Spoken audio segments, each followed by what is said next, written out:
Okay, I got you. Yep, I'm here. You're still coming over the Facebook. I'm trying to hang you up. You won't hang up. Okay, there you go. You're gone. You were trying to hold on. Well, hey, let me tell you, for the record, that happened the first time, and I heard everything that you said. Anyway, we're live. Henry McClure. Okay. Did we get? We're gonna get her on the horn right now. Okay. Do you need her number? I got it right here. Okay. Just give me 1 second. Okay, stand by. Yeah.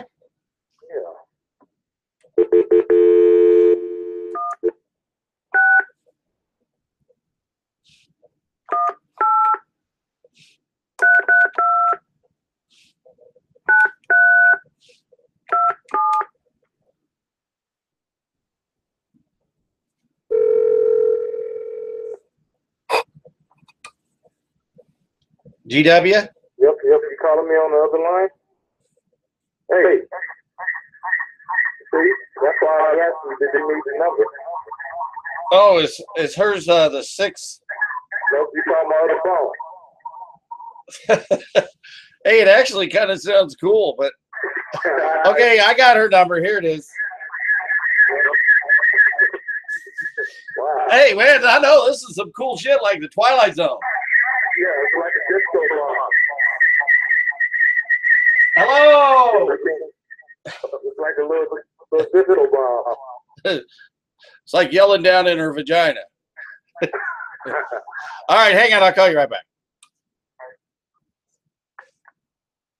GW? Yep, I'm here. Right, here we go. Okay. Let me give you Sherry's number. 626. Nope. Let me get it's a 316 number. That's what I was wondering. Oh, okay. 316 what? Okay, let me look it up now. Okay, 316-992-2819. All right. Let me call.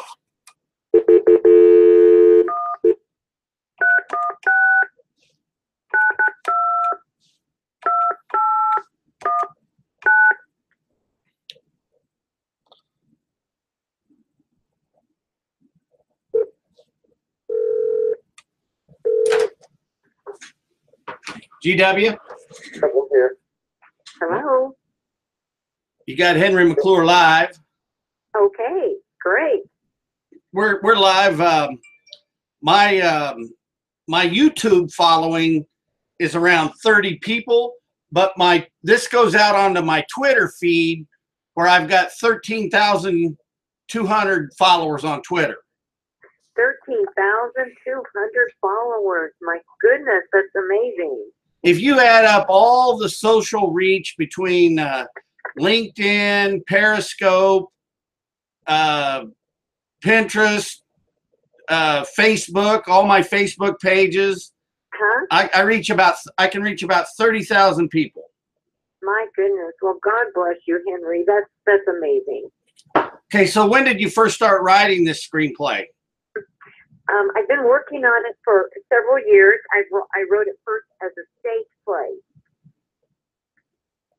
And that was about 2010 when I finished that. And I thought I wanted it's a musical, just so you know. I did not write the music. I wouldn't do that to my worst enemy. But I was procuring the music rights for a stage play. So I had a mix of many different genres of music because it takes place during World War II to almost the present. So it goes through swing music and Glenn Miller Band.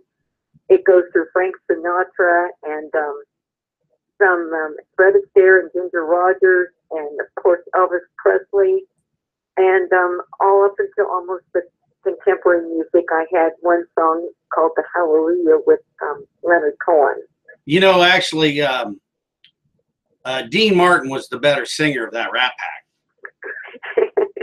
Well, I really like his quality of his voice also. I can't be sure that I didn't have Dean Martin because I changed the different singers throughout the time I was working on it. I kind of find one that did it a little bit more to my liking. So it's not locked in granite. It's just the way I recorded it. How lucky could one guy be? I kissed her and she kissed me. Yes. Like a fella once said, ain't that a kick in the head? Well, it was a delightful tour down memory lane. Of course, these are memories before my time, but my parents met at Liberal Army Airfield. That's where they met, and my father was kind of in charge of the entertainment on Friday night. Ah. So this is one of the songs that was kind of, I think how he met her was, It Had to Be You. It had to be you. So I find the musical scoring in movies some of the most intriguing parts of actually what makes a movie good. Exactly. And it's amazing. I was talking to my daughter. I said, I actually think I could take a screenplay, read it, and then I could put the appropriate songs to it. Exactly. It needs, a lot of them need that, don't they, Hank? Well, so, like there's certain movies that, like The Lincoln Lawyer is a Matthew McConaughey movie that has got such really good music. I'll watch the whole movie just to get that last song. I love that. I'm kind of one of those movie addicts where if I got a good movie, it's a go-to movie. I'll watch it over and over again, always looking for new parts. Right. I'm doing the same thing. Some movies I've watched probably 25 times. Some of them I probably can hardly stand to get through once. But when I find a good movie, it's become like a friend. It has a certain ambiance that just invites me back. I probably saw Star Wars when it first came out in the theater 100 times. Oh my goodness! Well, you make me look like a neophyte. No, and then I've seen The Matrix so many times that I was telling my wife when I was married, I go, there should just be an all Matrix channel that just plays The Matrix over and over again. Well, it was a very thoughtful. I guess it's a trilogy, is it not, or a franchise or something? Yeah, the first one was so good because the deeper meaning with the Nebuchadnezzar and the Trinity and Neo, and really kind of there's that religious deep-seated part. Yes, it was ahead of its time. In fact, to this day, people still on YouTube mention the Matrix, that people are still connected into the Matrix. It was very much ahead of its time. Well, and society, it's really, the message is that society is the Matrix. Exactly. That is exactly the way it is. But at the time that movie came out, people were just beginning to open their eyes to that possibility. I think, if I'm not mistaken, is it more than 20 years old or somewhere in the 90s? I don't know. One thing about Henry McClure is I live kind of a timeless life. I have found the fountain of middle age, and I'm going to enjoy it. Well, that's great. It's the best time of all, because you've kind of learned enough not to get into trouble, and you've learned enough to make choices that are really more satisfying. I don't know about that getting into trouble part, but what do you see your role? So you wrote the screenplay. What's your role going forward in the movie? Well, I wrote the stage play first. My heart was first of all in the stage play. Well, let's just bring it up to the movie. Okay, let's bring it up. Because we're not going on Broadway, are we? No, well, not yet. But here's what I just want to give you the background. I wrote it first as a stage play, but I had such a challenge to get the music, what they call grand rights to the music, because it takes a lot more legal background and effort to get the grand rights. You have to go through the Gerson family. You have to go through some of these big families that have produced this music. But in the screen, so I then rewrote it as a screenplay. It's got the same basic dialogue plot, but it has a few additional elements that you cannot do on stage. Like in the screenplay, it has the element of going back in time. So we have the children of the wedding suit couple going back in time to visit their grandparents on their wedding day. And they go through the wall of their downstairs room. And they float in a hologram through all of the scenes of their grandparents' courtship and marriage and lives. This is a beautiful. So that's the essence of the movie. Yeah, it really can be a lot of everything. It really has no limits on what it could be. Well, okay, so let's just try to figure out now how we make it. Where we are today, you got a director? At this point, I've had several that wanted to be a part of this, but I have not found the correct match yet. I do not have a director yet. Okay, do you have a producer? No, I do not have the producer yet. Well, maybe you might. You know what, Henry, it would be such an easy one to do because the number of people in the cast is about 23. Okay, so let's just talk about this. So who are we going to get to create the holographic effects for your movie? That's a very excellent question. It has to be someone who's really gifted because for these children to go through the wall of their downstairs bedroom into 1944 and 45, it's quite amazing. Well, yeah. So being a real estate developer, you know, my skills it depends on what you want me to build. So, okay, if today we're building a movie, that my exact same skill set fits into it. Okay, what do we got to take to get this thing built? Okay, I hear you. That's an excellent correlation. We need someone who would be able to do the CGI, I guess you'd call it, right? Right. And then we need just a handful of people because the actual core actors are only about a half a dozen. And then there's extras which make it reach to about 23. But really, the set could be the streets of Wichita, Kansas, because that's where a lot of the scenes are shot, in downtown Wichita, Kansas. Okay. And any home, outdoor scene could be just shot in any typical Kansas neighborhood. It's really pretty reasonably doable. So what percentage of the movie, like how does the time progress in the movie?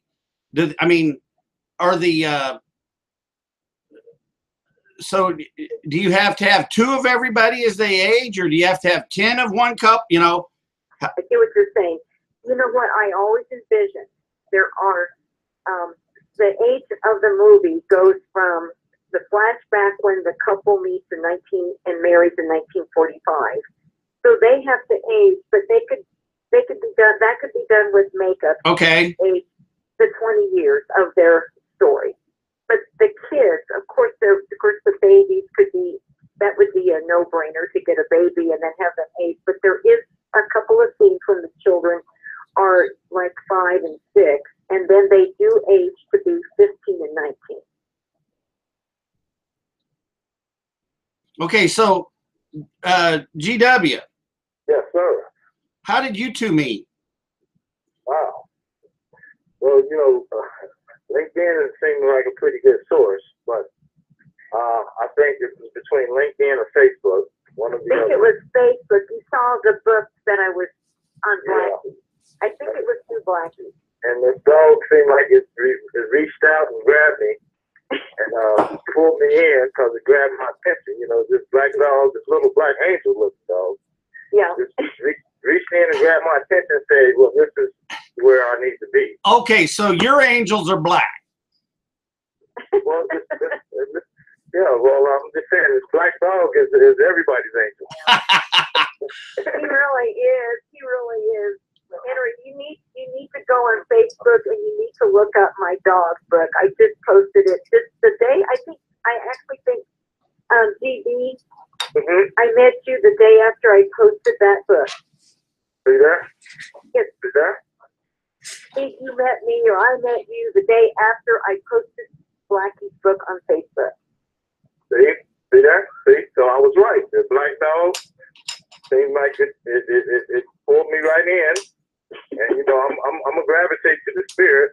So and that's what happened. That's how we met. We met by phenomenon. Yes. Oh. Blackie, through little Blackie. The little Blackie, a little black dog introduced us. Yes. And Henry, for your information, the book and my screenplay, the one, and I don't want to get too far spread there, but both deal with mental illness. Well, that's good. Both the screenplay and the book. The book by Blackie. He kind of is the author, sort of. Oh, now we've switched to Blackie's a whole nother movie.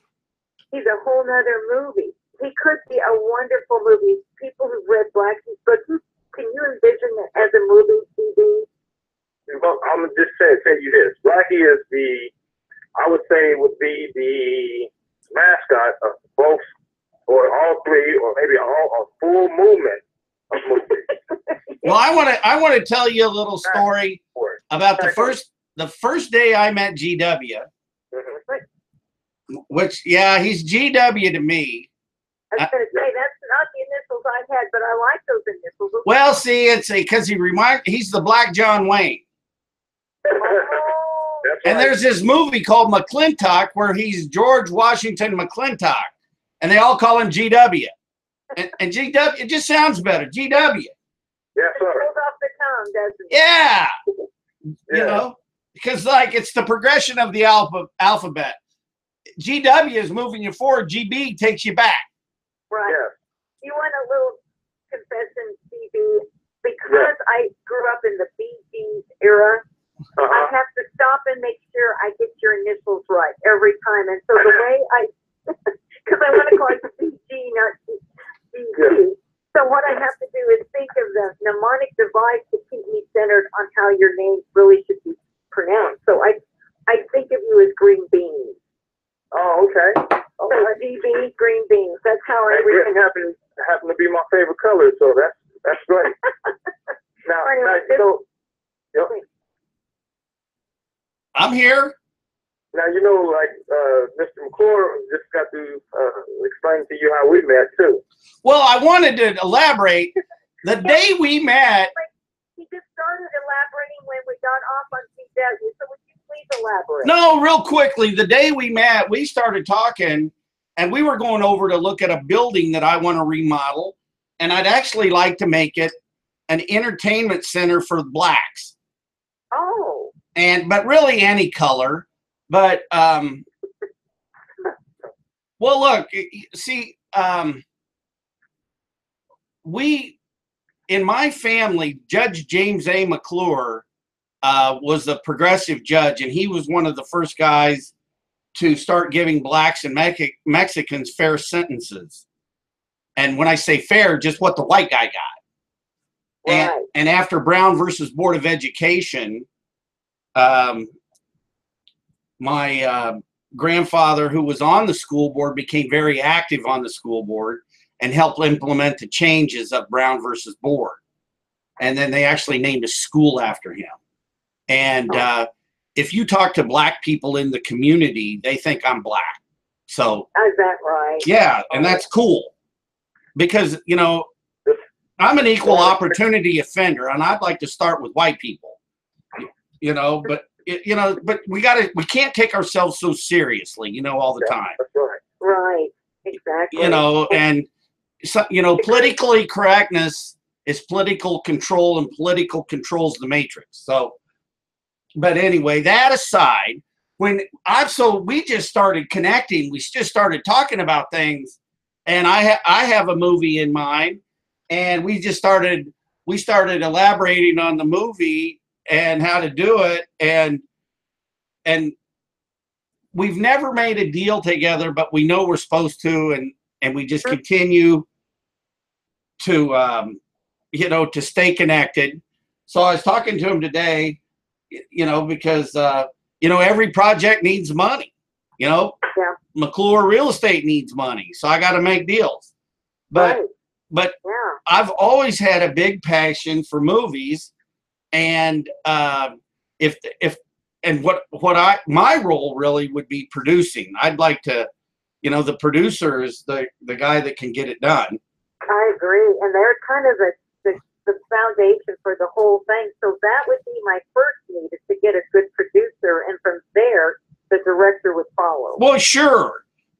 We can do anything with money in our pocket. Right. So I was talking to GW about getting together let's put together a hard budget. So, Okay. so let's start figuring out, site locations and the kind of money and crew and stuff we're going to need, and casting. And before we go, we don't even need to put a name to it, but okay, these are this is our cast members. This is the crew we're going to need to make it. This is how much we're going to need for location, travel, and entertainment. Let's just put together a whole budget to make this movie. Okay, let's do that. And I have one thing to say. Let me interject just quickly. Are we still live? Yeah, why not? There shouldn't be anything we can't say out to the public. Sure. Which is great for momentum building. But we're going to be talking about some things that's within this tight little circle. We should actually log off. Well, okay, but we're not at that juncture yet in this conversation. But putting together, because that's what a producer needs to know is like, okay, what are my, what are the obstacles, or, what are the financial needs, and how, who, how, where, and when, how are we going to do it? Right. And that's nothing more. I'm with you all the way. Well, and that's nothing more than what I do as a real estate guy. So, I'm working on a deal right now with a company called Great Life Golf and Fitness. And we're trying to design a store to go in the mall.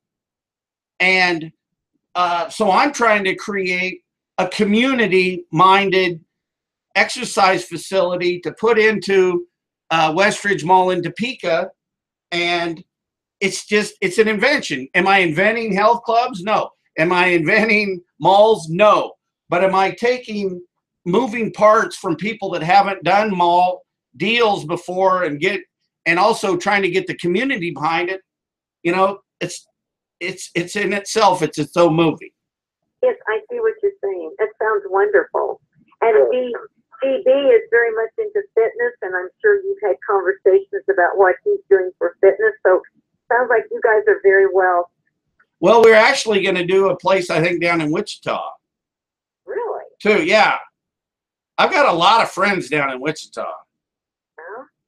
Well, that's wonderful. Well, I am excited. I kind of think I want to interject something, since GB interjected, a private conversation later. But I would like to interject that I'd like to send you a script, and I think GB even volunteered to just forward the email. Well, yeah, I got an email, but it didn't have an attachment. Oh, okay. Unless the script's in the body of the attachment, or in the body of the email. No, I'm gonna let her send the actual script to you. Yes. This way it's coming from her, and but I did send him the source of the conversation for the script, where all the people commented based on the ones that read it. So GW, in this case, are you as an agent, are you representing her as the to make sure she gets payment for her literary expertise? I'm her friend. I'm gonna walk every step of the way with her, every mile, the old green mile. Well, if I tell you, I think there's one thing that GW is good at is producing paper. CB, I don't know. It sounds like Dead Man Walking. I don't know about that. Dead Man Walking. Really, that was a good movie. That was Live Man Walking, for real. Yeah, that was one of the best movies. You've named two great movies, The Matrix and The Green Mile. Those are two. But you know what? I think this whole thing with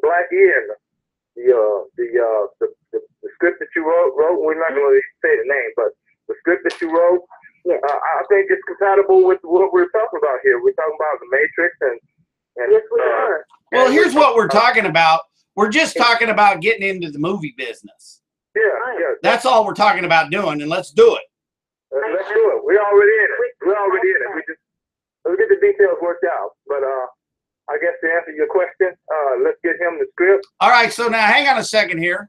I do want to have a conversation off camera.